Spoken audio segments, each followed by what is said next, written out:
अध्याय यूपीएससी में स्वागत है दोस्तों आप सभी का। यूजीसी नेट पेपर 1 यानी अपकमिंग एग्जाम के लिए हम इसमें से 2 चैप्टर को देखने वाले हैं जो कि हमारे लिए क्रैश कोर्स रहेगा। Teaching aptitude and research aptitude, ठीक है। और इसी के बेस पे हम पीवाईक्यू एनालिसिस और साथ साथ में कुछ एमसीक्यूज देखेंगे। तो देखो, ये हमारा पेपर 1 का पहला चैप्टर भी है, टीचिंग एप्टीट्यूड, ठीक है। तो देखो, ये शायद हिंदी में है बट इतना समझ लो। 2 मिनट।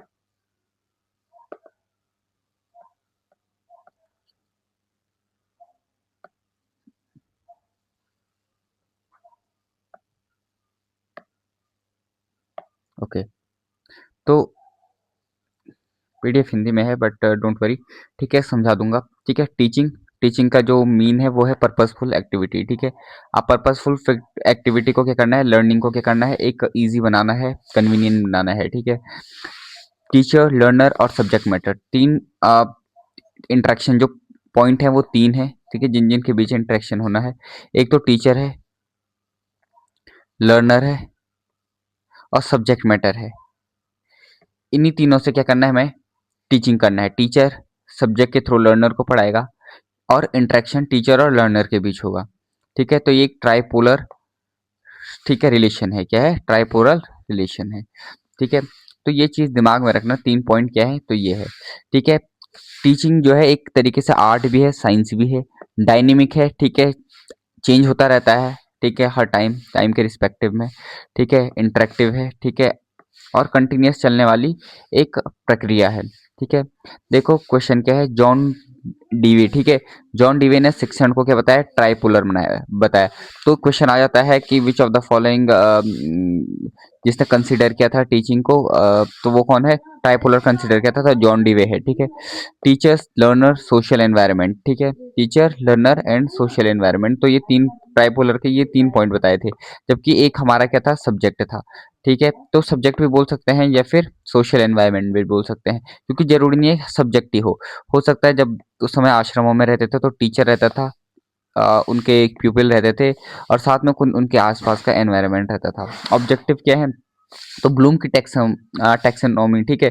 तो टैक्सोनॉमी को ऐसे याद कर सकते हैं, के कास, ठीक है, के कास। तो ये के कास से याद हो जाएगा, जिसमें आपके कितने दिख जाएंगे, 6। तो 3 और 3 6, ठीक है, जिसमें क्या है, देखो ब्लूम की टैक्सोनॉमी को 3 पार्ट्स में यानी कैटेगराइज किया है।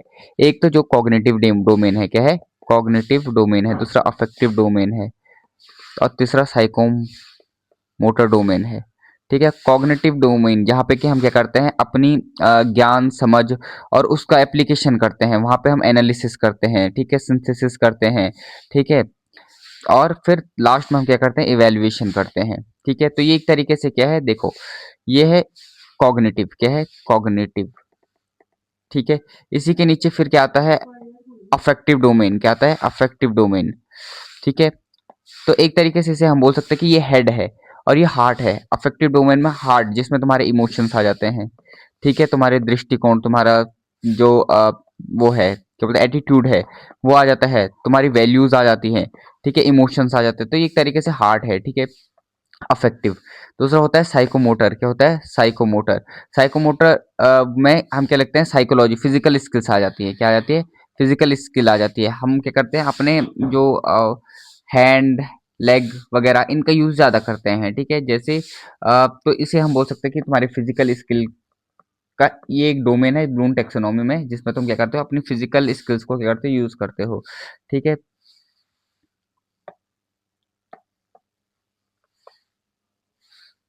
तो याद रखना ककाज, ठीक है, ककाज, ककाज एक निमोनिक्स है। तो ककाज, ककाज का मतलब नॉलेज,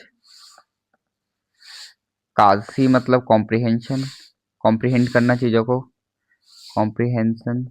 तीसरा ए से एप्लीकेशन, चौथा से एक फिर एनालिसिस करना है, ठीक है, एस से सिंथेसिस, ठीक है, फिर इवेल्युएशन, इवेल्युएशन, ठीक है। तो ये चीजें हैं जो कि क्या है, ब्लूम टेक्सोनॉमी के कॉग्निटिव लेवल के क्या है, ये कॉग्निटिव, कॉग्निटिव जो लेवल है यानी हेड के क्या है कैरेक्टरिस्टिक्स हैं, यानी कि उनके बारे में उनके पार्ट्स समझो ये।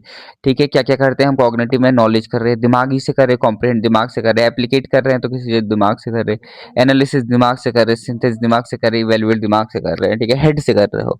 ठीक है, अब देखो लर्नर के कैरेक्टरिस्टिक क्या है, एडोलेसेंट है। ठीक है, तो कुछ किशोर शिक्षार्थी होते हैं वो भावनात्मक रूप से क्या होते हैं, अस्थिर होते हैं, यानी इमोशनली क्या होते हैं, इनस्टेबल होते हैं। सेकंड, पीयर ग्रुप बनाता है। ठीक है, और यहाँ पे क्या होता है, हीरो वर्शिप ज्यादा होती है, यानी कि मान लो भाई favourite sir favourite sir favourite sir, यही सर अच्छे हैं चाहे वो कैसे पढ़ा रहा है, तो यहाँ पे हीरो वर्शिप ज्यादा होती है। अडल्ट लर्नर क्या होते हैं, अडल्ट लर्नर जो थोड़ा बड़े हो जाते हैं। ठीक है, तो वो सेल्फ डायरेक्टेड होते हैं, खुद से तैयारी करना पसंद करते हैं। ठीक है, एक प्रैग्मेटिक अप्रोच रखते हैं जो कि रियल होती है, जो कि प्रैक्टिकल होती है। ठीक है, व्यवहारिक होती है।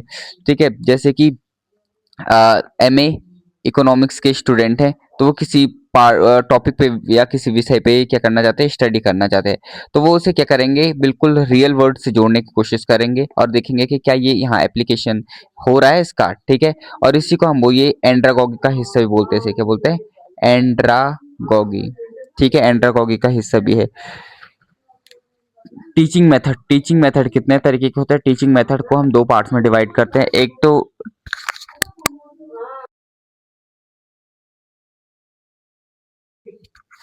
देखो टीचर सेंटर्ड होता है, लर्नर सेंटर्ड होता है। टीचर सेंटर्ड मतलब होता है जहाँ पे टीचर क्या कर रहा है, डोमिनेट कर रहा है।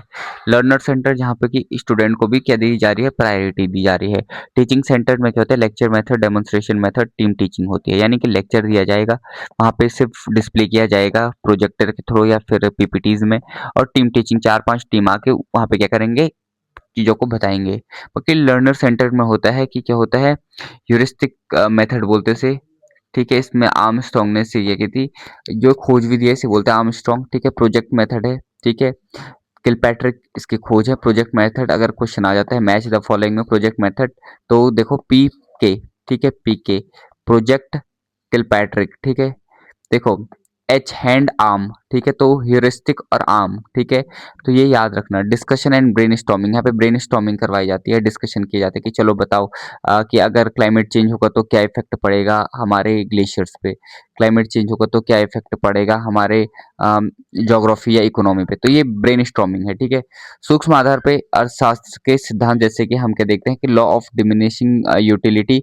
ठीक है, पढ़ना जैसे टॉपिक्स हम पढ़ते हैं तो लेक्चर उपयोग का किया जाता है, लेकिन अगर स्टडी यानी लर्नर सेंटर से अपनाई जाए तो उसमें हम क्या करते हैं, केस स्टडीज लेते हैं। क्या लेते हैं, केस स्टडीज लेते हैं।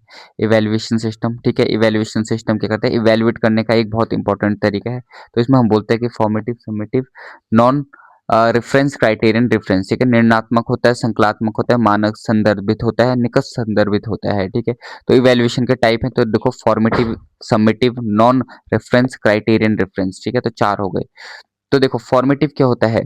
ठीक है, तो क्या होता है कि यही जिस समय इंस्ट्रक्शन दिए जा रहे हैं उसी टाइम बोल दो कि भाई ये चीज सही करो। ठीक है, जैसे क्लास टेस्ट क्विजी में क्या क्लास करवाए और तो उसी में टेस्ट करवा दिया, तो फॉर्मेटिव हो गया। ठीक है, सुधार के लिए, ताकि क्या करो तुम वहीं पे उस चीजों को इंप्रूव कर लो और आगे बड़ी गलतियां मत करो। सबमिटिव क्या होता है, लास्ट में फाइनली सबमिट करना है। ठीक है, तो वही सबमिटिव हो गया। ठीक है, तो समेटिव यानी फाइनली देखा जाएगा कि तुमने इस पूरे चैप्टर में जब तुमको पढ़ा दिया जाएगा ये, तो फाइनली देखा जाएगा कि क्या है, जैसे फाइनल सेमेस्टर ईयरली एग्जाम्स होते हैं। ठीक है, नॉर्म रेफरेंस होता है कि छात्रों को क्या करते हैं, एक दूसरे से तुलना कराई जाती है, जिसको हम क्या करते हैं, परसेंटाइल निकालते हैं। यूजीसी नेट में परसेंटाइल सिस्टम में देखा जाता है कि तुम्हारी शिफ्ट में कितने बच्चे से परसेंटाइल करते हैं, कौन बच्चा कितना अच्छा है। ठीक है, तो ये नॉर्म है। ठीक है, वही क्राइटेरियन क्या है कि भाई एक पॉइंट रख देंगे कि बोलो इससे पार कौन जा पाता है कौन नहीं जा पाता है, यानी कट ऑफ। ठीक है, तो इसे बोलते हैं कट ऑफ। तो दो मेथड होते हैं, एक तो कट ऑफ मेथड, दूसरा होता है परसेंटाइल। परसेंटाइल वाले को बोलते हैं नॉर्म, कट ऑफ वाले को बोलते हैं क्राइटेरियन डिफरेंस। ठीक है, अब देखो टीचिंग क्या है, एक डायनेमिक प्रोसेस है। ठीक है, जो कि क्या करती है, डिजायरेबल चेंजेस लाती है लर्नर में। ठीक है, ब्लूम टेक्सोनॉमी है, फिर इसमें हम लर्निंग कैरेक्टरिस्टिक पढ़ते हैं, पेडागोगी, एंड्रागोगी। ठीक है, एंड्रागोगी मैंने कहा है कि क्या है, स्टूडेंट यानी लर्नर सेंटर्ड। ठीक है, देखो एंड्रागॉगी। ठीक है, जिसमें वो क्या करते हैं, प्रैक्टिकल चीजों को जोड़ने का प्रयास करते हैं। पेडागॉगी जिसमें सिर्फ पढ़ाई हो रही, लेक्चर हो रहे, एकदम टीचर डोमिनेट कर रहा है। ठीक है, वही Bloom taxonomy relate physical skill. तो अब ये क्वेश्चन है तो आप करो। तो कौन सा ऐसा डोमेन है जिसमें ब्लूम टेक्सोनॉमी रिलेट करती है? तो बोलो साइकोमोटर है। Domain Bloom taxonomy physical skill से करती है, साइकोमोटर है। Bloom taxonomy relate physical skills, तो ये साइकोमोटर, ठीक है। तो बार बार वही दिया गया है, ठीक है। क्या हो गया इसे?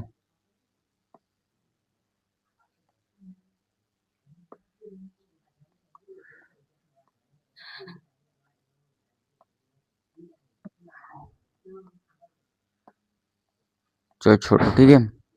क्वेश्चंस रेंडर नहीं हो पाए सही से।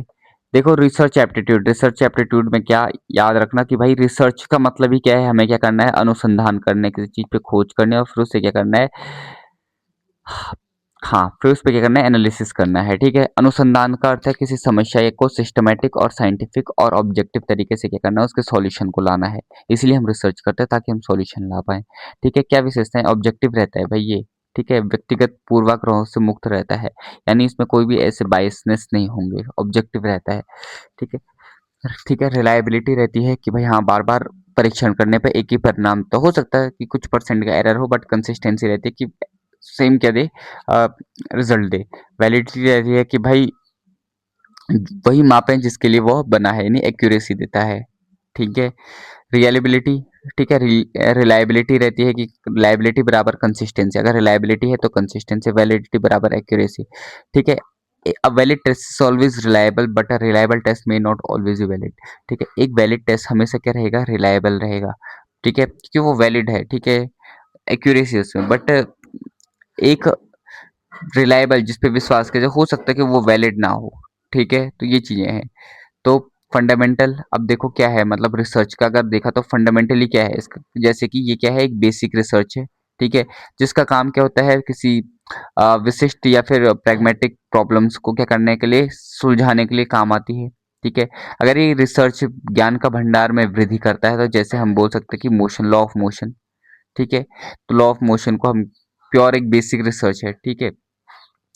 जैसे हम कर यूज कर सकते हैं कि भाई ये अप्लाइड कहाँ कैसे होती है। देखो हम देखते हैं कि एमजी नरेगा का रूरल इकोनॉमी पे क्या पड़ता है, बहुत ज्यादा इम्पैक्ट पड़ता है, ठीक है। रूरल इनकम क्या होती है, बढ़ती है, ठीक है। उनकी क्या होती है, per capita income, I mean उनकी क्या बढ़ती है, परचेजिंग पावर बढ़ती है। परचेजिंग पावर बढ़ेगी तो क्या करेगी, उनकी डिमांड बढ़ेगी, डिमांड बढ़ेगी तो क्या होगा, डिमांड बढ़ेगी तो क्या होगा, रूरल इकोनॉमी फ्लरिश करेगी और साथ में ये नेशनल इकोनॉमी को भी फ्लरिश करने का काम करेगी। दूसरा एक्शन एंड क्रियात्मक, इमीडिएट प्रॉब्लम सॉल्विंग होता है, शिक्षकों द्वारा छात्रों की उपस्थिति में सुधार होता है, ठीक है। एक्स पोस्ट फैक्टो, घटना के घटित होने के बाद का प्रभाव का अध्ययन करता है। मान लो ये घटना घट गई, इसके बाद के जो भी मतलब घटित होने के बाद के प्रभाव का भी क्या करती है, अध्ययन। भूकंप के बाद उसके प्रभावों का अध्ययन करती है, तो ये रिसर्च के काम है, ठीक है। याद रख सकते हैं हम कि भाई पे और, ठीक है, प्लान करो, एक्ट करो, ऑब्जर्व करो, रिफ्लेक्ट करो, ठीक है। पहले प्लान करते तो हम क्या कर सकते हैं, पे और, ठीक है, एक का काज ब्लूम, ठीक है, पे और, ठीक है, प्लान करो, एक्शन करो, ऑब्जर्व करो और रिफ्लेक्ट करो। रिसर्च तीन टाइप के होते हैं, ठीक है। एक तो है हमारा, देखो, फॉर्मुलेशन ऑफ रिसर्च, समस्याओं का निर्माण करना सबसे महत्वपूर्ण कदम है। लिटरेचर रिव्यू करना, ठीक है। हम क्या करते हैं सबसे पहले, जब रिसर्च है तो हम क्या करते हैं, सबसे पहले एक फॉर्मुलेट करते हैं, यानी कि एक सिनॉप्सिस या फिर कुछ बनाते हैं, ठीक है। ताकि हम क्या कर रहे हैं, उसमें सब चीज़ को क्या कर रहे हैं, डाल रहे हैं। फिर उसके बाद हम क्या करेंगे, जब रिसर्च रेडी करने लग जाएंगे तो हम क्या करेंगे, उसमें रिसर्च प्रॉब्लम करेंगे कि क्या प्रॉब्लम है, क्या प्रॉब्लम है, ठीक है। इकोनॉमी अच्छी नहीं है, लोगों तक क्या नहीं हो रहा, डिस्ट्रीब्यूशन ऑफ वेल्थ नहीं हो रहा है। फिर ऐसी लिटरेचर रिव्यू करते हैं, ठीक है। लिटरेचर रिव्यू में हम देखते हैं कि भाई कौन कौन से ऐसे रिसर्चर्स हैं जिन्होंने क्या किया है, मतलब इन टॉपिक्स पे वर्क किया है, तो उनका रिव्यू करते हैं और देखते हैं कि उन्होंने क्या सॉल्यूशन निकाले हैं, ठीक है। फिर हाइपोथेसिस मानते हैं कि मान लो, ठीक है, हाइपोथेसिस, समस्या क्या क्या है, एक टेंटेटिव सॉल्यूशन है, ठीक है। समस्या का एक टेंटेटिव सॉल्यूशन मान लेते हैं, ठीक है, कि हाँ ठीक है, अगर हम क्या करेंगे, हम यहाँ पे ये चीज को इंस्टॉल करेंगे तो इससे प्रॉब्लम सॉल्व हो जाएगी। फिर हम रिसर्च को डिजाइन करते हैं, सैंपल डिजाइन करते हैं, ठीक है, एक ब्लूप्रिंट बनाते हैं, ठीक है। फिर डेटा कलेक्शन करते हैं। डेटा कलेक्शन हमारे पास दो तरीके से होते हैं, प्राइमरी और सेकेंडरी। प्राइमरी डेटा वो होता है जिसमें हम क्या करते हैं, खुद से या तो इंटरव्यू करेंगे या तो फिर फील्ड पे जाके उन चीज़ों को, डेटा या सैंपल्स को कलेक्ट करेंगे। सेकेंडरी डेटा वो होता है जिसमें हम अदर रिसर्च पेपर्स या फिर गवर्नमेंट डेटा से क्या करते हैं, उनके सोर्सेज से क्या लेते हैं, इन्फॉर्मेशन लेते हैं और अपने रिसर्च पेपर में लिखते हैं। फिर data analysis and hypothesis testing करते हैं।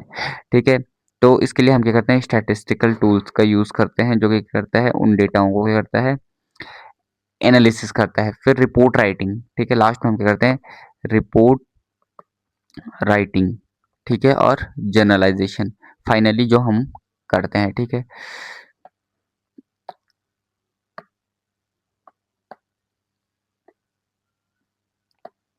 ठीक है, अब देखो वेरिएबल्स एंड सैम्पलिंग।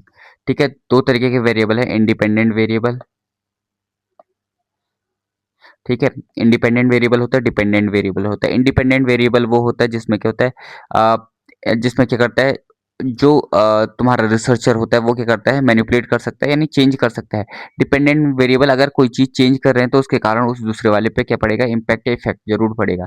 ठीक है, जैसे कि अर्थशास्त्र के छात्रों के परीक्षा अंकों पर ऑनलाइन ट्यूटोरियल का प्रभाव पड़ता है।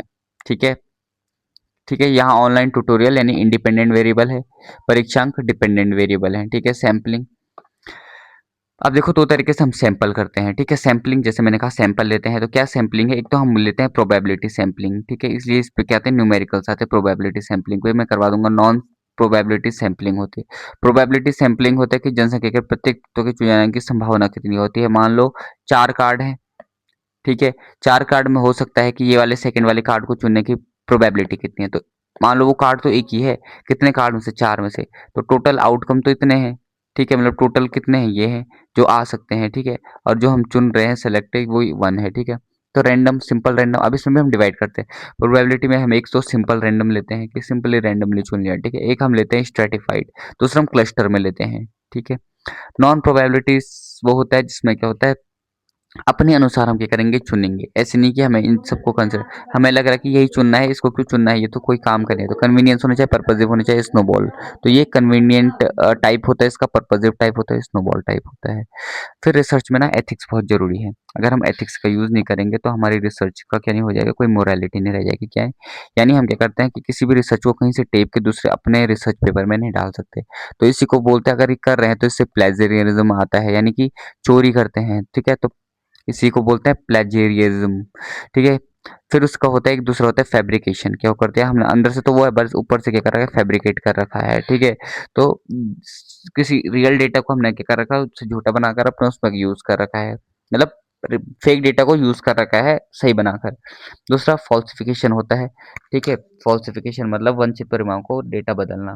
ठीक है, दूसरा एक सिस्टमेटिक इंक्वायरी है। Difference between fundamental applied action research is crucial. ठीक है, वेरिएबल्स दो होते हैं, इंडिपेंडेंट वेरिएबल, पावर यानी प्लान करो, एक्शन करो। ठीक है, ऑब्जर्व करो, और फिर साथ में तुम उसे क्या करो, cycle are highly repeated concept. ठीक है, देखो ये एक टॉपिक क्या है, बहुत ज्यादा पेपर में आने के चांसेस हैं। ठीक है,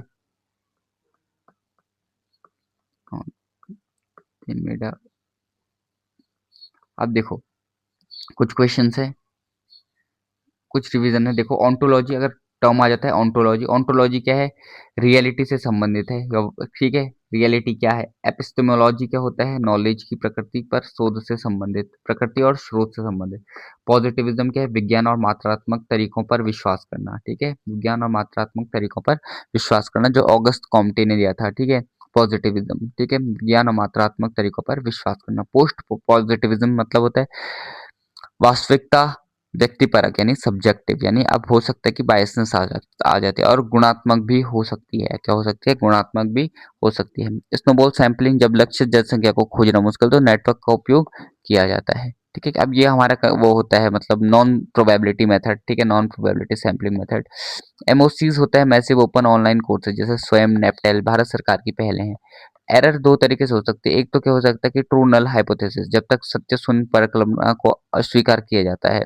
ठीक है, अल्फा एरर भी बोलते हैं। अल्फा एरर यानी जहां पे हमने क्या नहीं किया है, यानी कि ट्रू नल हाइपोथेसिस को क्या किया है, रिजेक्ट किया है। ठीक है। अब देखो टाइप 2 का एरर है जिसमें हमने क्या किया है, एक झूठी सुनी यानी एक फॉल्स नल हाइपोथेसिस को ले लिया है। तो वहाँ पे हम बोलते थे फल I mean false null hypothesis, ठीक है। वहाँ पे हमने उसे क्या कर लिया, एक्सेप्ट कर लिया, तो उसे बीटा एरर बोलते हैं, ठीक है। स्वयं, स्वयं का मतलब होता है, ठीक है, स्वयं इनिशिएटिव है गवर्नमेंट का, ठीक है। Study webs of active learning for young aspiring minds, ठीक है,